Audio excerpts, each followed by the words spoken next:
¿Cómo están? Bueno, vamos a iniciar la unidad número 2 para el primer nivel A y B del Colegio de Adultos London de la Florida y vamos a hablar sobre la creación de la nación, que esto tiene que ver con los hitos más importantes que generaron la creación tanto de Chile como de algunos países de América Latina que lograron su independencia de España. Para entender un poco el concepto de la independencia, tenemos que ubicarnos en el espacio y en el tiempo. Entonces, ¿qué años fueron los que vamos a ver? ¿O qué años fueron los que desarrollaron el proceso de independencia? Tenemos que en Chile parte en 1810 y termina en 1823, dividido en tres etapas: Patria Vieja, 1810 hasta 1814, que tenemos la bandera azul, blanco y amarillo, y el escudo. Esta simbología, símbolos patrios, fueron creados por José Miguel Carrera como el gran prócer de la patria inicial, ¿ya? Posteriormente tenemos la Reconquista, que es de 1814 a 1817, que esto, como podemos ver, aparece la bandera española, porque esto significa que España va a reconquistar Chile en ese periodo. Aquí el Ejército Nacional se asila en Mendoza, y otra facción liderada por José Miguel Carrera va a huir y va a quedarse como deambulando en varios puntos tratando de escapar de las tropas de España. Bien, se queda en Chile Manuel Rodríguez, que va a organizar unas montoneras con algunas personas campesinas que van a ir disminuyendo el ejército español paulatinamente. Y finalmente tenemos que la Patria Nueva, en la tercera etapa, al final, donde tenemos la bandera actual y el escudo también, y estos fueron obra y creación de Bernardo Higgins en su periodo, y se le atribuye específicamente a él este periodo, ya que se inicia con el 1817 con su primer gran triunfo, que es la batalla de Chacabuco, y termina con su abdicación, es decir, termina con la renuncia de O'Higgins a su cargo de director supremo y se va a Lima, Perú. ¿Qué pasaba en otros países? Ya que hablábamos de Lima, Perú, 1810 la independencia de Colombia, y la última 1898 la independencia de Cuba, que fue apoyada por Estados Unidos. Aquí es donde se logra como una expulsión definitiva de los españoles, donde este continente va a ser para los americanos, el gran lema norteamericano. Los factores externos de la independencia, tenemos que el principal, o número uno, por el tiempo, es la independencia de Estados Unidos. ¿Esto por qué? Porque esta independencia marca el inicio de las otras independencias y también ejerce como un rol de modelo para los otros países que quieren eliminar su sistema político monárquico, que es decir, basado en un rey. Por eso que la Revolución Francesa es importante, porque aquí se hablaba de libertad, igualdad y fraternidad, y también es donde el pueblo, que es la sociedad, ya no quiere ser gobernada por un rey, ya que los reyes comenzaron a tener ciertos vicios, ciertas locuras, en el sentido de que todos sus gastos ellos lo atribuían para sus propios beneficios. Todos los gastos de la población. Recuerden que la gente paga impuestos, y ¿qué hace el rey con los impuestos? Se compra ropa, se manda a hacer ropa, perdón, y abastecen sus lujos, tanto los de ellos como los de los nobles, que son los privilegiados. Ahora, ¿qué pasó al final de la Revolución Francesa? Napoleón Bonaparte llegó a conquistar, en este caso Francia, que es el francés, pero para conquistar prácticamente que la gran mayoría de los países de Europa tenía que llegar a Inglaterra. ¿Y qué tenía que hacer para llegar a Inglaterra? Pasar por España. Entonces va, golpea la puerta de España, le dice a los reyes españoles que necesita llegar a Inglaterra para conquistarla, le pide permiso y se lo dan. ¿Cuál es el punto? Que Napoleón Bonaparte después tiene una ambición y se queda con España, la conquista y deja a su hermano en el cargo, José Pepe Botella. Le decían así porque era muy bueno para el alcohol. Y él se va a hacer sus labores de emperador y queda España sin rey, en su reemplazo José Pepe Botella, Bonaparte. ¿Y qué pasa con América? Quedó desprotegida, sin rey, porque Fernando VII, que era el rey, está en cautiverio, es decir, no puede gobernar. Y esa fue como la gran oportunidad para que posteriormente lográramos la independencia.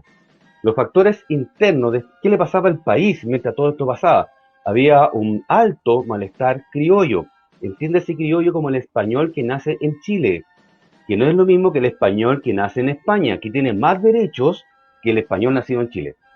Estos derechos equivalen a los cargos públicos, es decir, los gobernantes, los intendentes tienen que ser solamente españoles, pese a que en algunos casos su incompetencia era tan alta que era no beneficioso para la misma población. Y acá tenemos que el malestar criollo.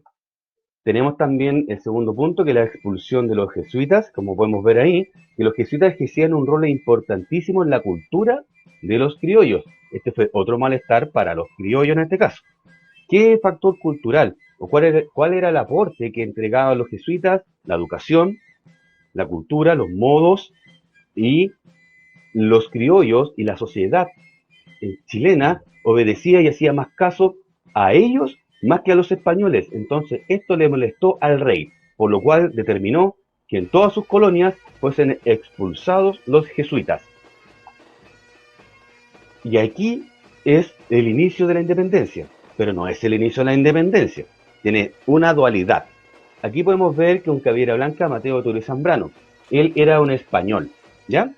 No era un criollo, por eso que estaba en ese cargo, ahí no podía estar un criollo, por un tema de derechos y algo legal. Y en esta primera Junta Nacional de Gobierno va a existir una cierta división.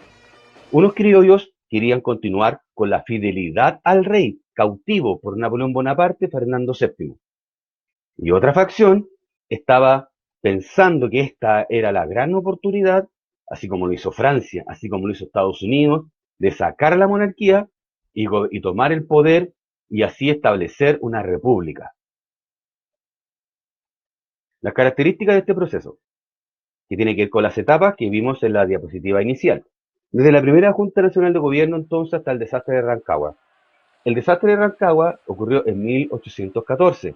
Aquí es donde Bernardo O'Higgins pierde y tiene que ir a Mendoza a hablar con su amigo José de San Martín y crear el Ejército Libertador para posteriormente lograr la independencia chilena. Entonces, en el periodo de 1814 a 1817, ¿quién se queda aquí? Como dijimos en un principio, se queda Manuel Rodríguez. Este prócer de la patria se queda junto a las montoneras, van eliminando de una manera paulatina a los ejércitos españoles y comienza a limpiar el camino para que entre el ejército libertador y logre la independencia. Por eso que fue también una persona relevante e importante dentro de este proceso independentista. Desde la batalla de Chacabuco, y aquí quiero que nos detengamos y prestemos atención. ¿Qué pasó acá? Bernardo O'Higgins logra su primer gran triunfo en Chacabuco. Si alguien va para a este lugar, ya en la parte norte de la región metropolitana, va a encontrar un monumento. Entonces, en la batalla de Chacabuco fue el 12 de febrero de 1817. Entonces, ¿qué pasa con esto? Que Bernardo O'Higgins esto atribuye como su primer gran triunfo a las tropas de un imperio español. Recuerden que nosotros éramos Chile, el patio del virreinato del Perú. Ya no teníamos ninguna importancia, así como económica, solamente estratégica. Entonces, como este prócer de la patria, el tercero en este caso, según esta lista cronológica, Bernardo O'Higgins logra su primer gran triunfo, se va a acordar de él. ¿Y qué va a pasar? Al aniversario, el 12 de febrero de 1818, él va a firmar la independencia de Chile en el aniversario de su primer gran triunfo. Tenemos nosotros un cuestionamiento con el tema de la independencia. Recuerden que la celebramos el 18 de septiembre de 1810, y es una de la independencia. ¿Ya? La independencia firmada es el 12 de febrero de 1818. Y la expulsión, donde está el abrazo de Maipú, ocurrió el 5 de abril de 1818. Entonces, la independencia real está entre el 12 de febrero de 1818 y el 5 de abril. Usted decide cuál es la que prefiere. Los personajes. José Miguel Carrera, muy joven eran todos estos próceres, ¿eh? O sea, no tenían la edad mía. Manuel Rodríguez, que quiero que nos detengamos a ver el el mouse acá, que es una calavera, ¿no? Que es el símbolo de los húsares de la muerte. Los invito a explorar esa historia, que es muy interesante. Si alguien quiere comparar algún héroe, así como Lautaro, tiene a Manuel Rodríguez, ¿ya? ¿Y en qué sentido? Porque su discurso era tan potente, es decir, los húsares de la muerte van a la batalla, van a la guerra y no vuelven, ¿ya? Es vivir o morir. Si ellos triunfan, vuelven. Si pierden, no vuelven. Dan hasta su último atisbo de vida para seguir luchando. Y eso sale en el discurso de Héroes, esta película, chilena obviamente, que es donde actúa Benjamín Vicuña, que hace una gran actuación justamente en ese discurso, que lo invito a verla, donde se levanta como el primer sentimiento patriota de verdad. Después tenemos a Bernardo Higgins, que fue el estratega, el inteligente, el quien se asocia con otros para lograr la independencia de Chile, y va a tener ese éxito con el apoyo de José de San Martín. Bueno, este personaje es Mariano Osorio. Este es el personaje considerado como la bestia negra, como la piedra en el zapato para todos los próceres de la patria, porque era el general, el coronel, director del ejército español en Chile, que era muy difícil de derrotar, hasta que finalmente se logra el triunfo en el abrazo de Maipú, cuando se une Chile con Argentina para expulsar a los españoles de este país. Y ahí tenemos al otro como prócer, en este caso extranjero, José de San Martín. ¿Qué viene ahora? Después de la independencia, habíamos quedado en 1823, donde abdica Bernardo Higgins, es decir, renuncia voluntariamente y se va a Lima, Perú. Y comienzan los ensayos constitucionales. ¿Qué quiere decir esto? Que nosotros tenemos que tener un libro, ¿ya? Un libro donde aparezca escrito, ya no puede ser oral, no puede ser verbalizado solamente, sino escrito cuáles son nuestros derechos, cuáles son nuestros deberes, cuáles son, digamos, nuestras indicaciones y quién nos protege y quién no nos protege. Y todo este artículo que nos va a permitir ordenar a esta sociedad nueva. Y se crea la constitución moralista, que es una constitución basada en la moral, posteriormente se elimina, así como un papel, se bota a la basura, vienen los ensayos, vienen las leyes federales. Y esto es lo que a mí siempre me ha gustado, yo creo que muchos de ustedes también han pensado, ¿por qué Chile no es como Estados Unidos? ¿Por qué Chile no es como Argentina, como Brasil, que cada estado es independiente uno de otro, bajo la misma ley? Pero no pudo ser posible, ¿ya? Y finalmente llegamos a la Constitución liberal, que tiene que ver con este pensamiento más de la Revolución Francesa, de libertad, igualdad, fraternidad, que también fracasa, producto que ocurre una guerra donde ganan los conservadores y van a crear estos conservadores, aquellos que no quieren que las cosas cambien, la Constitución del año 1833, donde la religión católica apostólica romana, es decir, la dirigida por los papas, va a ser la oficial del Estado y sin permiso para ninguna otra, ¿ya? Eso le molestaba mucho a los liberales porque los liberales tenían tendencia a otras religiones y a otros espacios religiosos, no a una fijo, como uno de los grandes puntos. ¿Qué viene después de todo esto? Vienen los gobiernos autoritarios con José Joaquín Prieto, Manuel Bulnes y Manuel Montt. Los decenios, cada uno gobierna 10 años. La constitución del 33 hablaba de que los presidentes gobernaban 5 años con el derecho a la reelección, una sola vez. Y esa reelección obviamente eran 5 años más. Entonces estos tres personajes gobernaron 10 años cada uno porque fueron reelegidos en el proceso pertinente. ¿Y quién estaba detrás de muchos de ellos? El gran líder oculto, que para algunos es odiado y para otros es como alabado, que es Diego Portales. Este personaje va a ser el gestor del orden en este país, un orden portaliano, que es lo que vamos a ver más adelante en la próxima clase. Ahora, el cuestionario. Voy a parar, voy a correr un poco. Permiso. Ahí, ¿estoy bien? Permiso, chiquillo. ¿Ya quién me está? Ya, ahí. Ya, chiquillo. Se realiza una línea del tiempo desde la independencia de Chile, perdón por la falta aquí, me falta la mayúscula, de la independencia de Chile hasta los gobiernos autoritarios, que es lo que había hablado recientemente. Entonces, ¿por qué las causas externas, lo de afuera, recuerden, fueron gatillantes para nuestra independencia? Pues eso tiene que ver con Estados Unidos, Francia, porque eso fue importante para nuestra independencia. ¿Cuál fue el malestar criollo? Dice la 3. Mencionen, ¿cuál fue el malestar? ¿Por qué estaban molestos los criollos?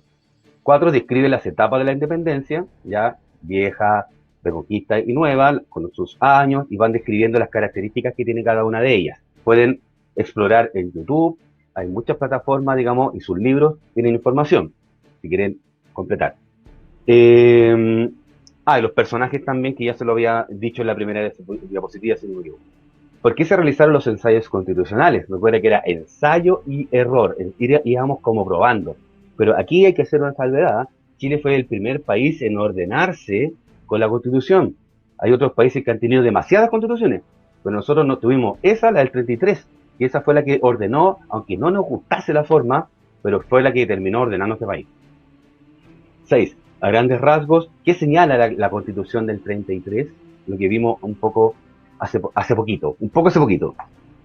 Y muchas gracias, chiquillos, que estén muy bien, quédense en su casa, no salgan, traten de no salir y espero, digamos, la respuesta y que puedan ver este video o vídeo. Que estén bien, chao.